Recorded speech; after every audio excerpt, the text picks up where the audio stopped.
Welcome to the Scholars Chair. Tonight, a conversation with Dr. Latanya Brown-Robertson. She is an author and associate professor at Bowie State University. Dr. Brown received her doctorate degree in economics from Howard University. She has over 10 years of experience in the field of economics. Tonight at Focus, the economic theory of Nobel Prize winning economist Dr. Milton Friedman. Question: can there be mixed business with social issues like discrimination, full employment, and pollution? And how does Friedman's economic theory affect you? Right here on the Scholars Chair.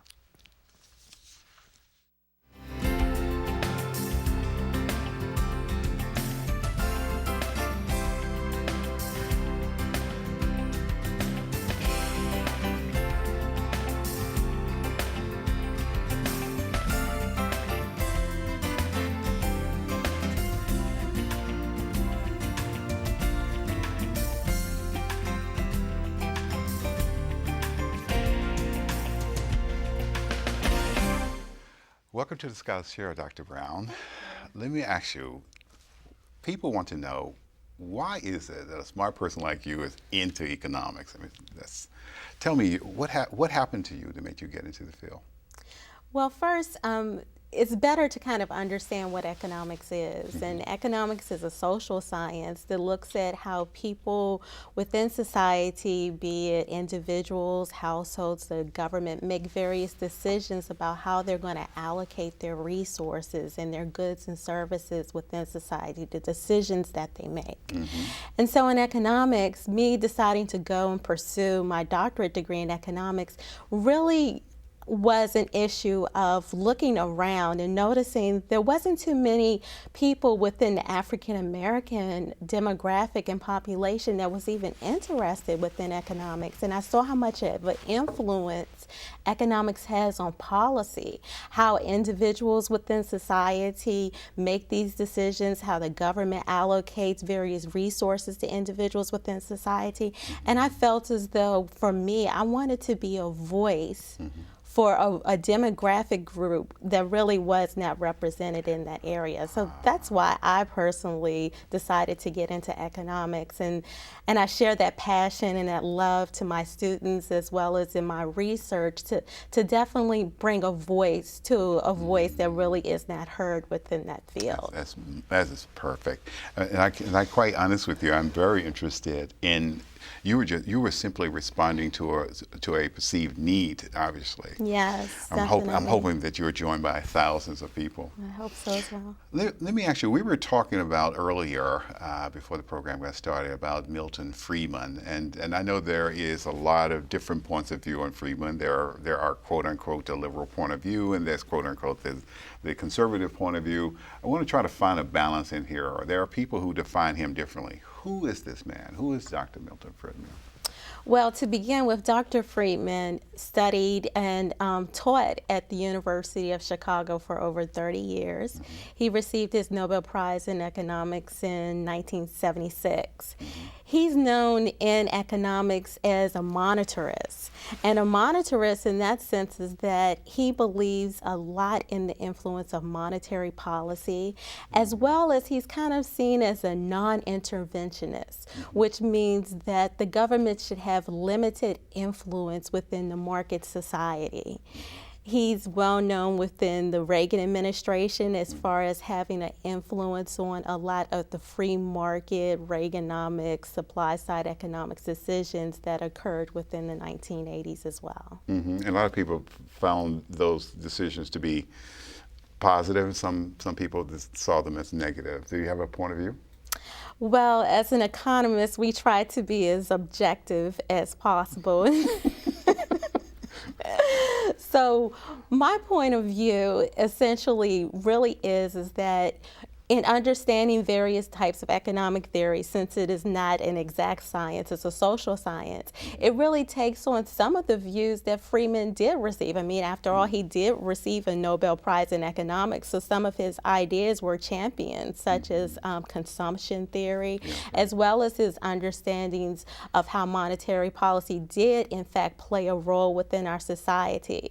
But then it's another influence that we teach within economics dealing with the Keynesian Keynesian view, where you're considered more of a neo-Keynesian. And under that understanding, you kind of take the fiscal policy side as well as the monetary policy side and the intervention of the government to help to establish certain norms within society that you may not see within a free market society. Well, wasn't Friedman originally a part of the New Deal? Did he support the New Deal? Yes, he originally did. He actually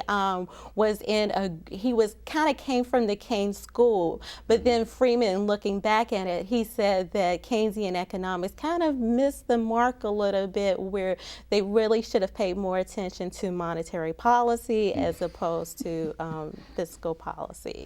Interesting. To create growth. Now, he comes up with this view. He says that social responsibility of business is to increase its profit, and that's the only responsibility he has put forward and for business. Do you agree with this point of view? Do you agree that social responsibility of business is just to create profit? Well, in economics, when we teach economics, the first thing that we always tell the students is that the entities within the economy have their own self-interest. And one entity is a business. And the main goal of a business is to maximize profit. Now, the debate comes in when you get into the whole idea of social responsibility, the social responsibility, because then you started thinking about, well, how is this affecting society? How is increasing profits impacting society? And then that kind of brings me to a paper written by Carnarney through the University of Michigan. And he kind of eloquently summed up the whole idea of the social responsibility of a business is to maximize profit, in the sense that the business, yes, its main goal is to maximize profit, but if they can help out society and it not influence and not negatively impact their profit, then that's wonderful. It's a win-win situation. But sometimes a business is forced to have trade-offs where they're maximizing profit and they're not really helping out society. And in that particular case, it comes to a question of what should be done. And then it gets to, well, you can have a business say, all right, well, we are going to cut down on our cost and help out society. And then we're going to therefore take the financial penalty. That's one option. Okay, or you can see maybe firms within the industry saying, okay, well, the government may come in and regulate us, so let's regulate ourselves before the government comes in to regulate us. That's an approach, right? Right, or you can have maybe individuals within the civic society look at that business and say, look what you're doing to our society. You're killing the trees or the animals and so forth, so therefore we're going to expose you. And then later on that would affect the profits of that business.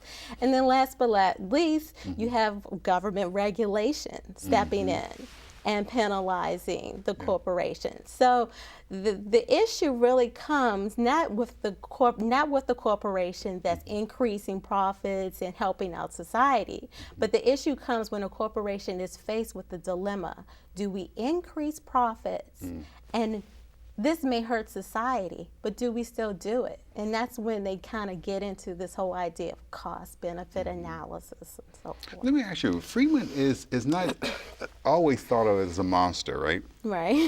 Because we place him in history. His writings and his books and lectures are most prolific around the 60s to 70s. Now he was active way into 2000, 2006 when he passed away. But in the environment of the 60s, what I call the long-haired hippies, pot-smoking hippies era. Of course, a lot of people disagree with that point of view. but he had an audience of his students that would really hate the rich, let's just see, can we do away with the rich? He challenged that idea, and I think it was one television program where he said that someone challenged him and said, "Why are you supporting the greedy corporate interests?" And he asked, he said, well, do you think that there any place in the world that is not greedy? And he said, do you think socialists are any less greedy? I found it interesting, but it gets to the point.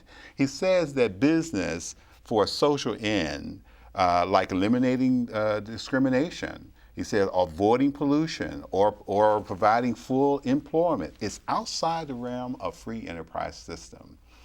Do you think, is that part of his philosophy? Or let's put it this way, can that be seen as a good thing within the mix of people who don't seem to have any place at all for the wealthy corporate folk?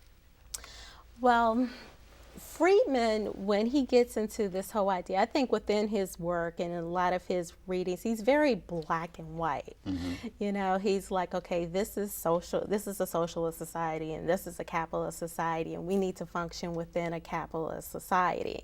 So when he talks about not getting involved in social issues such as pollution and not dealing with issues as far as full employment, he's mainly looking at it from the business and the corporate perspective. It goes back into the whole idea that the business's goal is to maximize profit.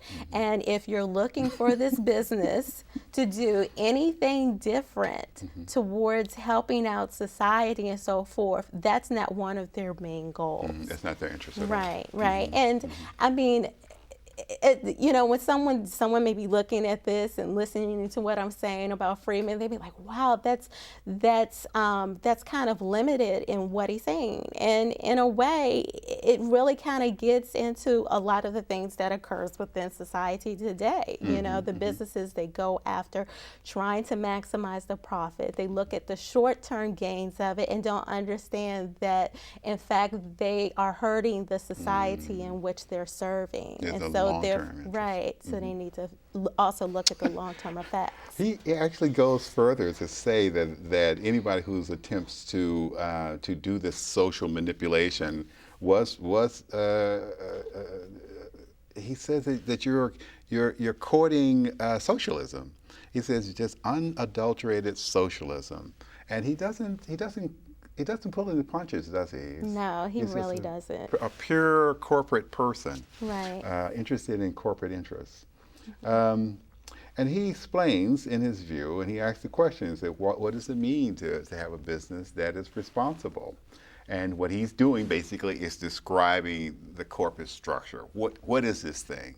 Can you talk about that a little bit in terms of his idea about the principal and the agent and et cetera?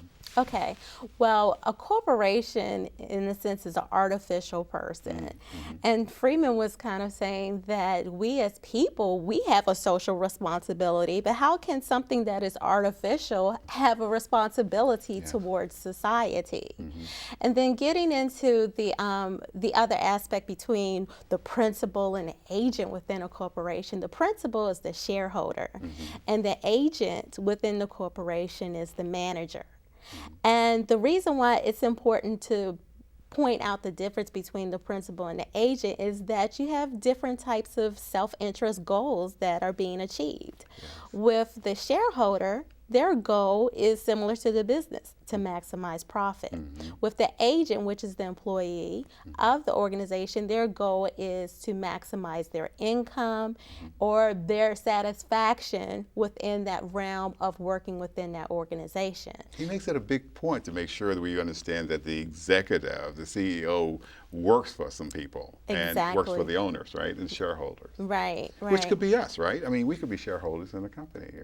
Exactly, and if we're shareholders in a company, we want profit. Right, we would like profit. Yeah, so Friedman is beginning to make sense here. And I think that this is a valid position that he's bringing forward, but it's again very narrow and very limited. But he's intentionally doing that. Yes. Why does he make this distinction, though, between individual and corporation? I think you were alluding to it, that corporations really are not moral entities necessarily. Right. It is the individuals in the corporation that can give charity to whatever charity that they want to, and et cetera. Right, but the problem is, like, he mainly focuses on the corporation, and then the employee within the corporation in his work is the CEO.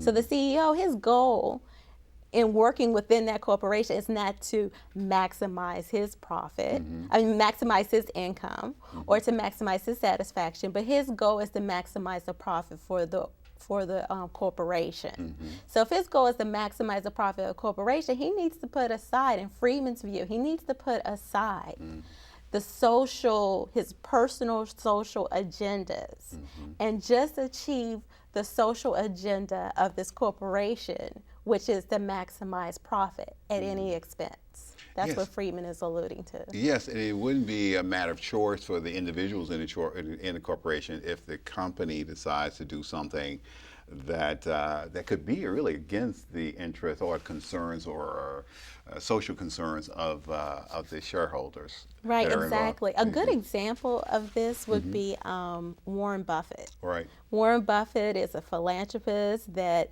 basically agreed to give away millions of his earnings to charity. That's right. You know, but he's also the CEO of Berkshire Hathaway. Now, recently, Berkshire Hathaway was in Forbes magazine as being one of the top corporations that pays a lot of money for lobbying firms. And one entity within Berkshire Hathaway is energy. Because it's a conglomerate, so they have all different types of businesses within Berkshire Hathaway. And one is energy, and they spend a lot of money on lobbyists on Capitol Hill to basically lobby against regulation on greenhouse gas emissions. Yeah. Okay, so if they're lobbying against greenhouse gas, that's something that will hurt society. But yet we have this CEO who has done a lot in other ways to benefit society by even coming out with this recent article in New York Times about, you know, how the government is coddling the rich with taxes and so forth. But yet in the corporate realm, when he's serving his corporation, he's doing something, in making a decision in the idea and the realm of the shareholders, which is to maximize profit, to go against regulation in greenhouse because they would cause a financial penalty to that organization. You're answering my next question, actually. Why is it important for the individual, why the average Joe lunch bucket to understand what economics is and economic theory? Why is it important? Because it affects all of us. All of us. Economics, when I say it's a social science, it's so interrelated in all of the decisions that we make, be it on a small level as far as our budget at home and how we're going to decide, you know, if we have to make, unfortunately, a lot of people have to make a decision between having food on the table and paying an electric bill. That's economics right there. That's what we call opportunity cost, trying to look at the trade-offs between making that decision.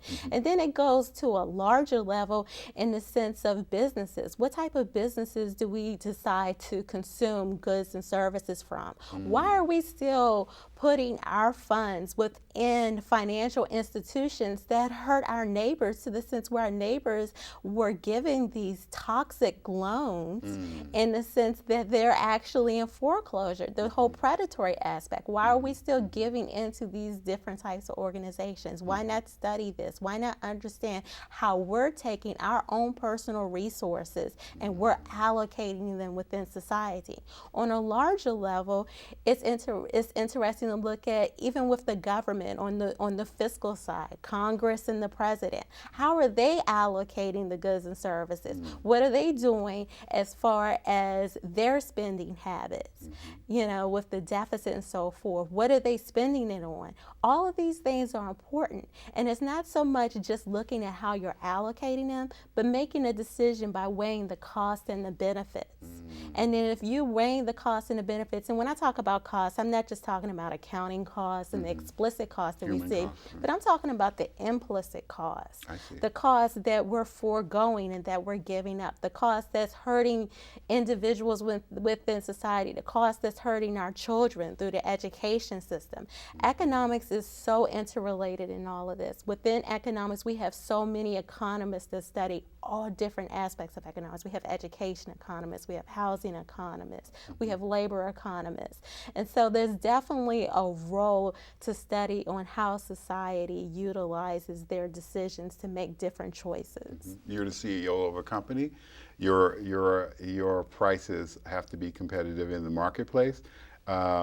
if there's a social concern in your community and you're now have the option of raising prices to accommodate that social interest, is that reasonable, fair, ethical, or however you want to frame it? Is it profitable? Well, in that situation, if a CEO, like, okay, just use for instance, when Friedman came out with this article during the 1970s, Yes. inflation was a major issue Yeah. during that time period. And so if a CEO of an organization says, okay, well, if I increase the prices, we'll gain more of a profit for our organization. But this may cause higher prices for everyone within society. Wow. And cause inflation. So what do I do?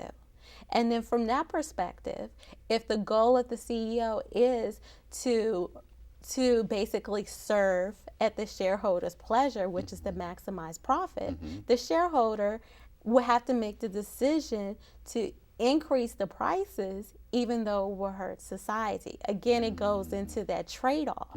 And so then the shareholder, then the CEO would then have to ask himself, do I really want to make that decision?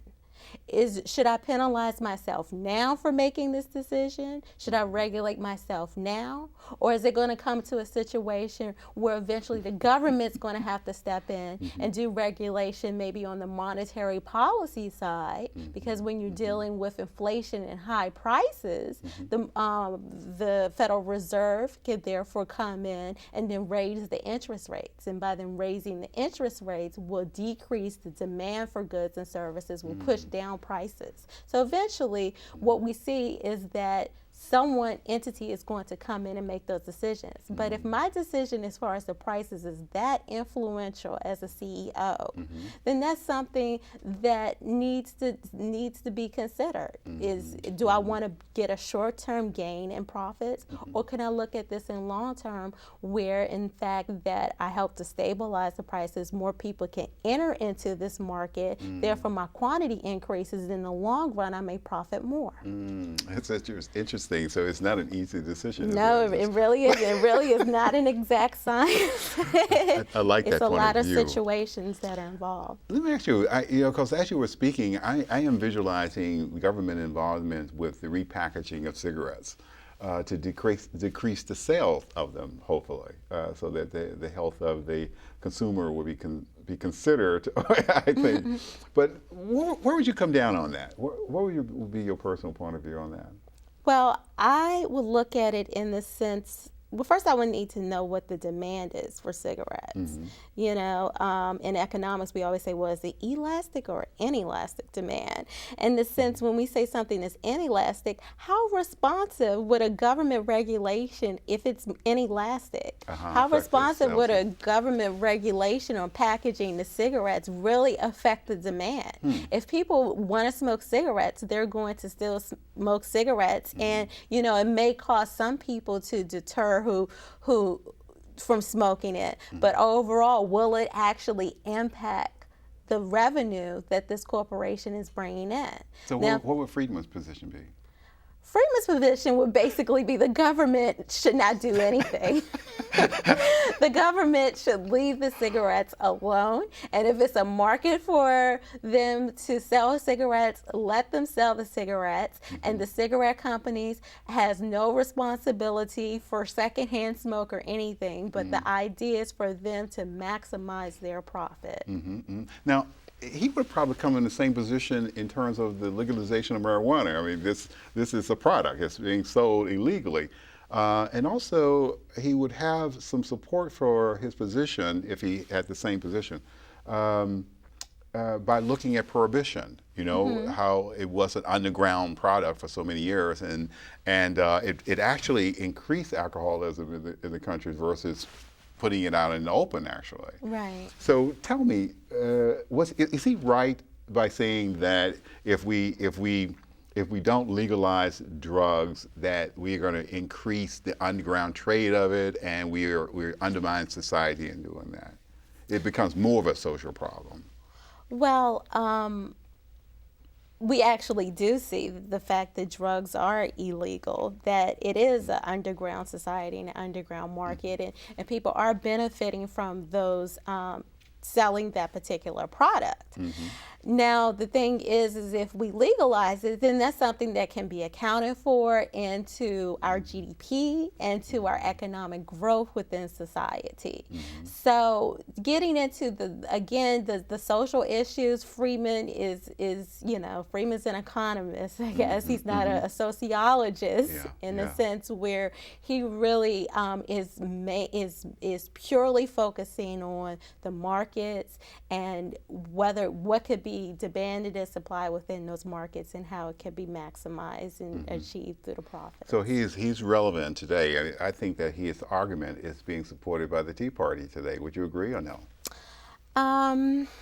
I would agree. I would agree because the Tea Party, the one thing that they want to do is that they want to minimize government spending and they want to cut down on a lot of programs. So therefore, Milton Friedman, he does believe in the government not intervening in the small level of government. Now, I know if Friedman was alive today, there may be some issues with some of the things that the Tea Partiers believe and so forth. So I definitely see that, but the whole idea of making government smaller, I think they would be in agreement with that. Just in their closing moment. So you think that Friedman would be against the position of government as Obama is putting it forward with healthcare and all that? Yes. He would be against that? Yeah, I really believe that he would be because it's the government intervening within the market system. And in trying to move us. With Obama, he's more of like a neo-Keynesian where he's like the government coming in through different social programs to help increase growth. And Friedman doesn't see it that way. He doesn't see fiscal policy having that effect. We obviously have a lot to discuss, and there's definitely going to be, this issue is going to be debated for another decade or so, but we're at the end of our program. Just in that closing few moments that we have, what books of Friedman would you recommend your students read?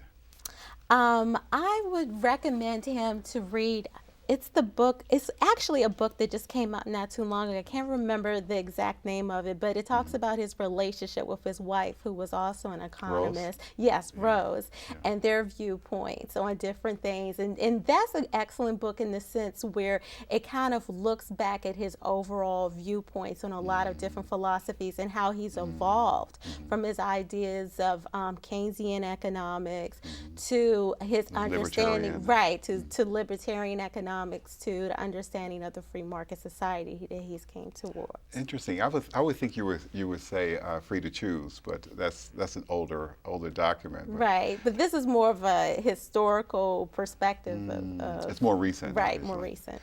I look forward to hearing more of your views on Friedman. I hope that you will write a book about him, because he's well worth studying, and I think a lot of students should really give him a view, whether they appreciate all the aspects. Now, John Maxey said that Dr. Friedman was not wrong, but he said he was just simply narrow, right? Make your closing statement for that position.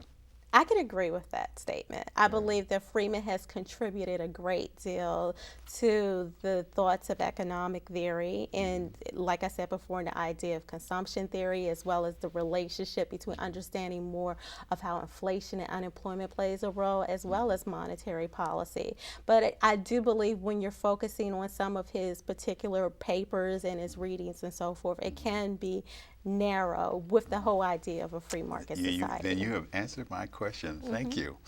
Well, that is another Scholars Chair. Thank you for being with us. If you want to know more about the Scholars Chair, go on www.scholarschair.com or send me an email at scholarschair@gmail.com. And